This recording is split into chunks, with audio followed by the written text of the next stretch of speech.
Today's Mercedes-Benz interview of the day brought to you by Mercedes-Benz. Celebrate the journeys that bring us closer together. An exclusive offer on a vehicle you'll adore at the Mercedes-Benz Holiday Love Celebration going on now through January 2nd.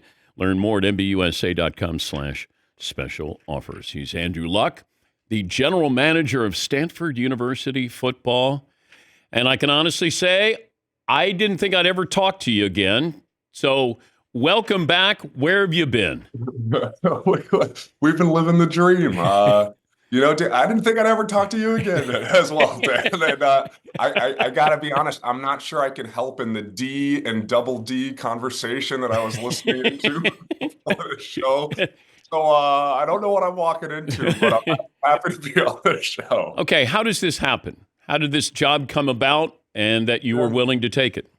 Yeah, so my wife and I, we moved back to Palo Alto with our daughters to a little over 2 years ago. I came back to do a master's in education. We didn't know what we wanted to do with life, but we knew, the roads probably ran back through Stanford. And frankly, had a meeting with the president of the university about some stuff on athletics. I've been volunteering and helping out and volunteer coaching high school football across the road at Palo Alto High School. The Vikings, but was sitting with the president, and I think through the course of a conversation and through the course of some of his conversations with other folks in the athletic department around the university, realized that this probably made sense, and it did make sense. And when I was asked, I didn't hesitate. I love Stanford. I love Stanford football. I'm a product of this place. I believe in this place. I believe in the pursuit of competitive excellence across the board and academics, athletics, socially, and happy to be a part of it now officially. Okay, what is your job officially? Yeah, general manager of football. So I oversee and lead the football department, and this is officially day 2. So we're getting caught up to speed. I could not be more excited to work with Troy Taylor. He's an innovative offensive mind. I think he's laid the groundwork for sustained success here. I couldn't be more excited to work with the rest of the coaching staff, the players on the team. I mean, it's a hot and heavy recruiting cycle right now. I am learning a lot on the fly. It's a little bit of drinking from the fire hose. I'll be honest, I think I feel like a rookie again in the NFL. And I remember, Bruce Arians having very colorful allegories for what it was like to be a rookie that I can't repeat on your show. But I keep thinking of those because I haven't felt this combination of excitement and also being overwhelmed. I mean, it's incredible, but just trying to play my part, trying to be a good team player.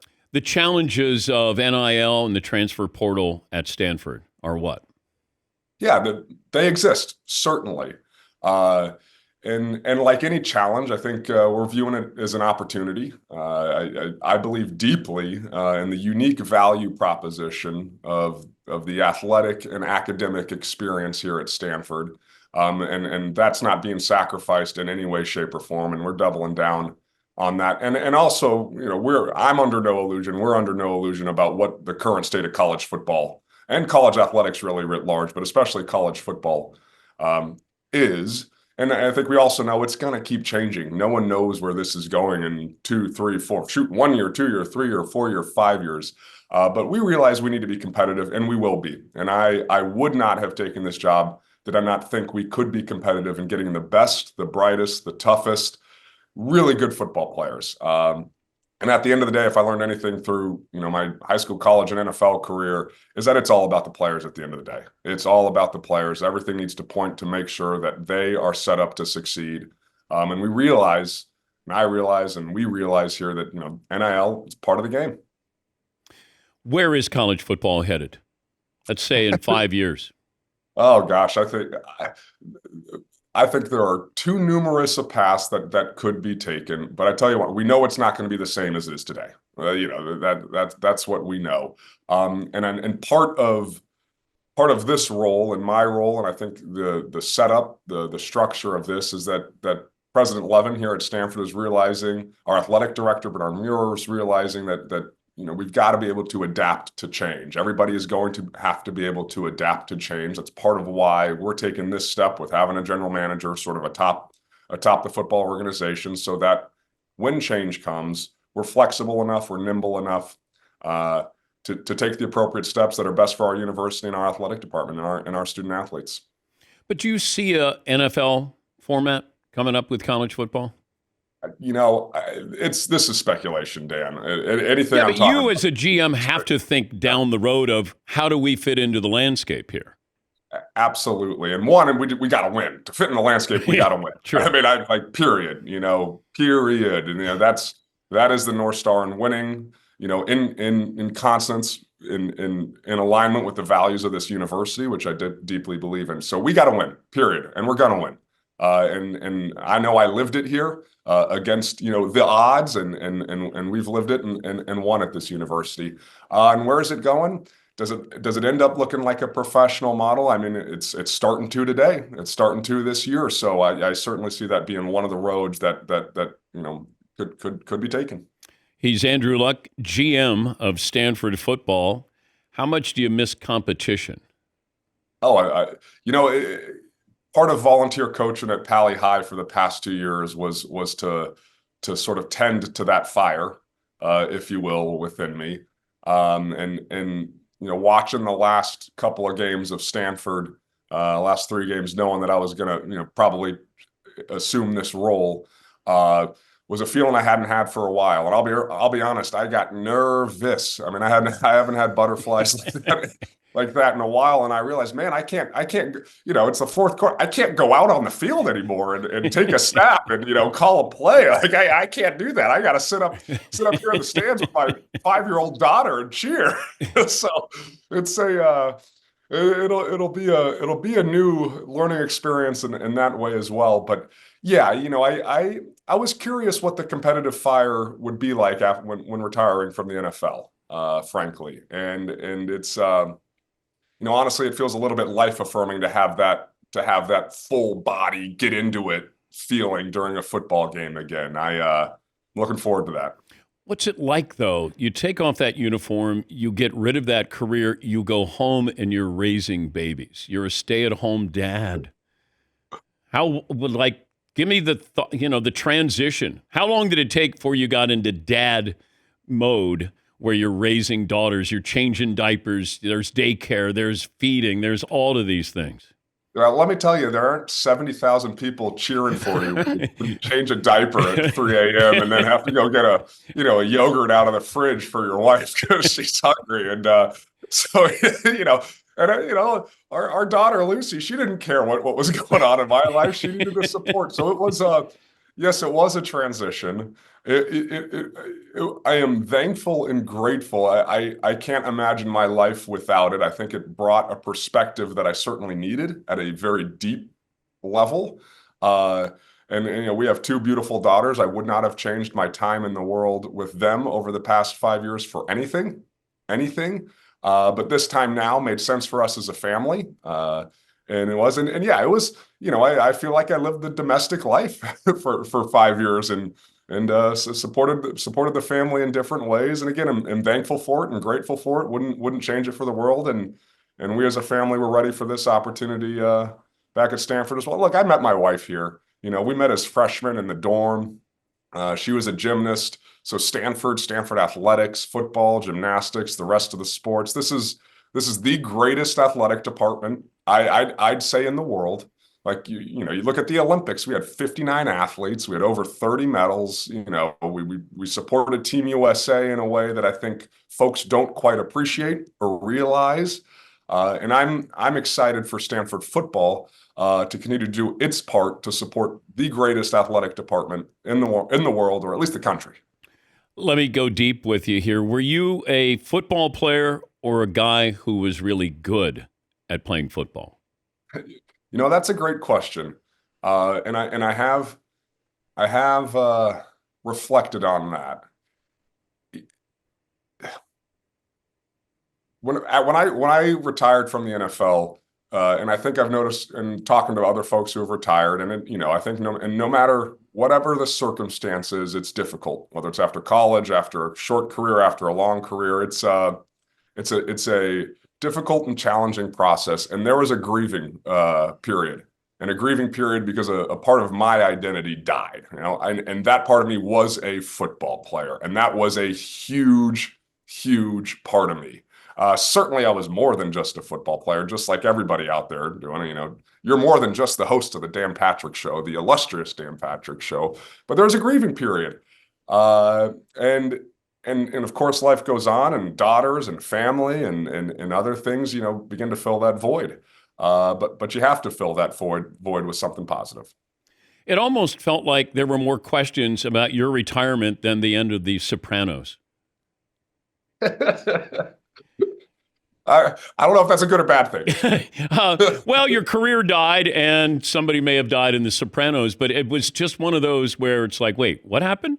Because they finally got around to giving you an offensive line. And I guess everybody was shocked that you could walk away from that when it felt like the Colts finally caught up to you in protecting you and giving you a good team around you. Yeah, I'll push back. I don't view it that way with the Colts at all. I always viewed that You got beat up so much earlier in your career, and I said, this is a war of attrition. When Quentin Nelson got there, I go, yes, he's got an offensive lineman there. You got beat up too much. I think you fall out of love with football. Well, I will push back again, frankly, Dan. I never doubted the support I got from anybody in the Colts building, including how we built things and what we did. I know I played with teammates that were ass kickers, that were great, that worked their butts off. I certainly, and if I got beat up a little early, it's because of how I played, and what I did and how I ran around. Were you like Josh Allen, though? Do you see similarities with Josh Allen of, a little reckless? Yeah, maybe perhaps, and I'm hesitant to make any comparisons. I think oftentimes you end up devaluing somewhere along the line. So shoot, if I'm now retroactively compared to Josh Allen, that's a good thing. He's amazing. He's doing some pretty incredible. So were you. Yeah, but and I'll say this too. Quentin Nelson is an amazing football player. My 1 year of playing with Quentin was a dream. You could tell that he's a leader as a rookie. There are not many people built like him physically. There's not many people with the emotional intelligence and the football intelligence of a Quentin Nelson. And when I think of interior linemen that we're looking for here at Stanford, I think of two guys. I think of Quentin Nelson, who I played with in Indianapolis, who's a Notre Damer who we could care less about in that way. And I think of David DeCastro, who I played with here at Stanford, who had the amazing career in Pittsburgh. I mean, you got to be tough to play football. You got to be big, you got to be nasty, and you got to be smart. So that's what we're looking for. So, I had to turn that in for a recruiting plug for Stanford somehow, some way in the question, Dan. Where is Captain Andrew Luck now? You know what? I have never met Captain Andrew Luck. I wish I had the humor and wit to pull a social media account off like whoever the person is doing it. I hope they continue to tweet. So now you're a general. You're General Andrew Luck. You got promoted. Great. Needed it. Needed it. How would you if you were coming out of high school? Yeah. You got NIL. Now, your dad has means, so I don't know how important would NIL have been to you coming out of high school, and would it have changed maybe where you went instead of Stanford? Oh, it's a part of the process, and it's part of the game. It's part of the game of big time college football. Where would you have gone? Do you think with NIL? I would have gone to Stanford. And look, I think there's a misconception that Stanford is not competitive in the NIL space, and I can tell you it's not true. We are competitive, and very much looking forward to this recruiting class. And again, that's why I think, with the unique value proposition that this place has, with the combination of athletics and academics, and being part of the greatest university of the world, in my opinion, and in the greatest athletic department in the world, and with NIL, I know we can compete with everybody for every great, academically strong football player in the country. Where would you have gone? Where was your second choice? Oh, I had no second choice. I'll tell you. I'll tell you what maybe made it easier, Dan, was that my hometown or home state university, the Texas Longhorns, did not offer me a scholarship, so that made it easier. Wow. Are you still bitter? No, but it's a good story. Good luck. Good luck, General. Good luck, Jen. What about the Book of the Month Club? Is that going to be brought back? We did have somebody who called in yesterday knowing you were going to be on. That's a great question. It's been dormant. I'll be honest, I haven't thought about it, but it warms my General Lux heart to know that someone out there wants to know what I'm reading. But here you are on campus now, all that higher learning, smart kids. You're going to have your book of the month is going to be different than the way maybe it was when you were in Indianapolis. One, I wouldn't devalue the intellect folks in Indianapolis. It was Pat McAfee never read a book. You know what, Pat McAfee? I bet Pat McAfee read a book, and his intelligence is off the charts. I think McAfee read a magazine. Maybe he didn't read a book. Pat's crushing it. That's all I'll say. He is. He is. He was a great teammate, and he is doing a heck of a job out there and bringing a lot of joy to people's lives. Was he this goofy when you played with him? You know what, Pat? People ask a lot about Pat. I mean, Pat's famous. I mean, capital F famous. There's no doubt. Yeah. And I always come back to two things. One, he has a big personality and was not afraid to talk. Right. Period. So it's no surprise he is where he is. Two, he was a great teammate and a great punter. And a punter is an offensive and defensive weapon when they're really good. And he was really, really good. I had a kid at Pally High, our punter, would still do the Pat McAfee celebration if he, in practice or in a game, downed it within the 10-yard line. So did you have to worry about McAfee on a bye week, though? No, okay. Not at all. Yeah. All right. Well, congratulations. Welcome back home. Appreciate it. And don't make it 5 years the next time we talk, okay? Was it that long? It was over 5 years. 5 years and 4 months. 5 years and 4 months. You've got good data, folks. There, Dan. Yes. Real good data. My analytics department. I got an NIL. I even have a transfer portal group here. I just need a GM. Good. So, good luck. Thanks for joining us. Appreciate it. That's General Andrew Luck, the general manager at Stanford.